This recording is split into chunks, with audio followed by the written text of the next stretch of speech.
On a passé les 100 abonnés. Ça aime l'arrogance par ici. Bonjour à tous, c'est Brendan, le domaine des intelligences artificielles, c'est mon kiff, mais beaucoup disent que ce ne sont que des boucles if. Putain, si tu dis ça, ta vie c'est vraiment de la merde.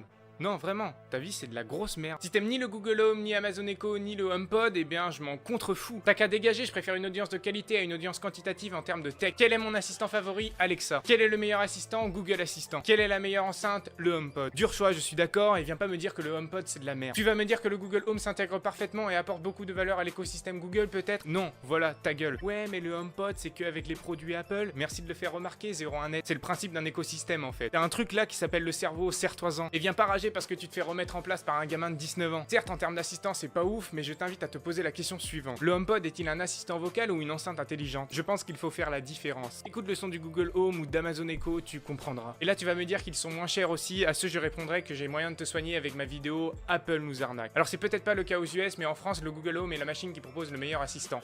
Tu pourras dire tout ce que tu veux, mais Alexa FR n'est qu'un bébé pour l'instant. Mais elle s'améliore de jour en jour, c'est un assistant très prometteur. Et est-ce qu'il va dépasser le Google Home en termes d'IA? Google semble préparer un putain d'écosystème super solide, donc ça s'avère très difficile. Mais je me demande si l'assistant Alexa n'est pas destiné à d'autres utilisateurs. Peut-être va-t-elle prendre la voie d'un domaine plus spécifique, une sorte d'assistant niché au final. Bon, je vais arrêter de t'emmerder avec mes pronostics, parlons besoin à l'heure actuelle. Déjà, est-ce que tu as vraiment besoin d'un assistant vocal? Je pense qu'un assistant vocal est plus un apport de confort que quelque chose qui répond à un réel besoin pour l'instant. Ça serait donc plus de l'ordre de l'envie. Et viens pas casser les couilles en disant que l'envie crée le besoin, putain de ta race. Lis Épicure et reviens me parler. Après, c'est vrai que c'est quelque chose de super cool, donc si tu as les moyens, fonce. Et fonce sur lequel? Si tu as un Mac et un iPhone, va clairement sur le HomePod. Perso, j'ai Amazon Echo, mais je l'utilise que pour la musique, j'ai pas l'air con. Après, si tu achètes une telle machine pour l'assistant uniquement, va pas vers le HomePod, c'est une mauvaise idée. Siri, c'est pas ouf pour le moment. Et entre Google Home et Amazon Echo, j'aime pas trop Google pour plusieurs raisons, surtout techniques, donc je conseillerais plutôt Alexa avec Amazon Echo. Après, si tu t'en branles de ce que fait Google de tes données, va vers le Google Home, il est top. Pas meilleur niveau son qu'Amazon Echo, mais meilleur en termes d'assistant. Si tu as d'autres questions, pose-les dans les commentaires. Je peux comprendre que malgré mes explications, le choix reste difficile. Je ferai de mon mieux pour t'orienter. Pour la semaine dernière, désolé de m'être absenté, ma softbox s'est fait exquinter. C'était Brendan pour vous servir. Merci.